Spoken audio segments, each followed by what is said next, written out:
is Lahari Challa, and I'm a junior here at American Heritage Palm Beach down in South Florida, and this is my video submission for the 2025 Davidson Fellow Scholarship. Your heart is a machine. It beats 100,000 times a day and pumps over 2,000 gallons of blood through 60,000 miles of vessels. But after a heart attack, everything changes. The number of beats drop. Blood output can plummet by 50% or more, and for 1 in 5 survivors, heart failure follows. But why?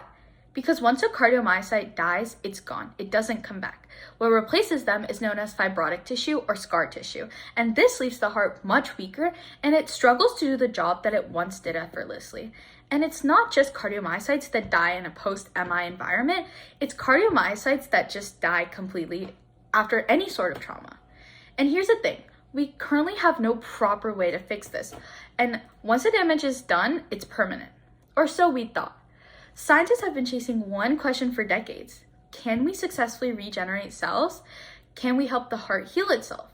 And once I saw that after all these years, the research has progressed very little and there hasn't been a solution yet, that's exactly what I wanted to look at. And that's exactly what I set out to do.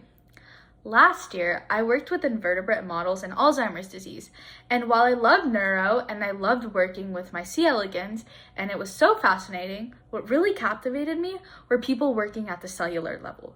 They weren't just studying biology, but genuinely engineering solutions, and I wanted to be one of them. This year, I had finally gotten my chance and I jumped at it. The first time I worked with cells, I was completely hooked. The moment I stepped into the lab and sat down in a biosafety cabinet and I just started working with my cells, I was able to look at them under microscopes. I was in awe and I knew this is exactly what I wanted. Science isn't just about learning, it's about creating something new. And for me, that something was a way to restore these damaged cardiomyocytes. I was set. I knew exactly what I wanted to do, and I knew exactly that my goal was to restore damaged heart tissue. But here's the problem. When someone has a heart attack, their cardiomyocytes die and are again replaced with fibrotic tissue, which weakens the heart permanently. And that's why 800,000 Americans suffer heart attacks every year. And for about 20% of them, heart failure ends up as inevitable because their heart simply cannot recover. Medicine has come a long way, but we're still just managing symptoms, but not fixing the damage. So my project is finding a way to restart the cardiomyocyte cell cycle without any risky gene therapy or stem cell transplants. So that's where my exosomes come in. These tiny biocompatible vesicles that can avoid immune surveillance that cells usually use to communicate. But instead of using it for communication, I engineered them and integrated an IMTP targeting peptide, loaded it with 2 drugs so I can manage to push the cardiomyocytes back into their cell cycle. So the 2 drugs that I had chosen were CHIR 99021 and FGF1. CHIR 99021 is a GSK3 beta inhibitor that enhances beta-catenin signaling in the WNT beta-catenin pathway, which is involved with regeneration and is a main regulator for cell division. And FGF1, or fibroblast growth factor 1, also promotes cell survival and proliferation, but also arterial and venous regeneration in an actual model. But there was a major problem that exosomes can move around very quickly, and there was no way to actually confirm that it would even reach the heart. So that's where the IMTP targeting peptide comes in. IMTP is ischemic myocardium targeting peptide, and it acts almost like a GPS for the exosomes because it directs them specifically to the part of the heart that's been damaged by the ischemia after a heart attack. Because in a heart attack, essentially the blood flow is cut off back to the heart, and so there's no oxygen for the cardiomyocytes. So once the IMTP acts as a GPS, it ensures that whatever drugs or signals that the exosomes are carrying reaches exactly where they're needed. And so the result is a precise, non-invasive method of cardiac repair. But although this sounds pretty straightforward, the process was not smooth sailing at all. From the beginning, was a really rough start. I was supposed to have guidance from someone that was an expert in cardio research, but I was left to figure stuff out on my own completely. And if there's one thing that I learned is that science never works on the first try. And another thing is that it's okay to ask for help. For example, My first exosome extractions, I barely had any exosomes. My early cargo loading attempts, I ended up with empty exosomes. And my assays, the first time I did a Western blot, the gel didn't even transfer properly. But honestly, instead of seeing these as failures and seeing it as like, oh, it's my sign to stop, I started seeing it as puzzles to solve. It got to a point where even my parents were telling me like, it's okay, but I wanted to keep going. This is the first time I told my parents that, you know, even after I failed so much at the beginning, I was like, I'm gonna keep doing this. This is what I love, and I know I can make it work eventually. And so instead of seeing, again, like I saw it as a puzzle.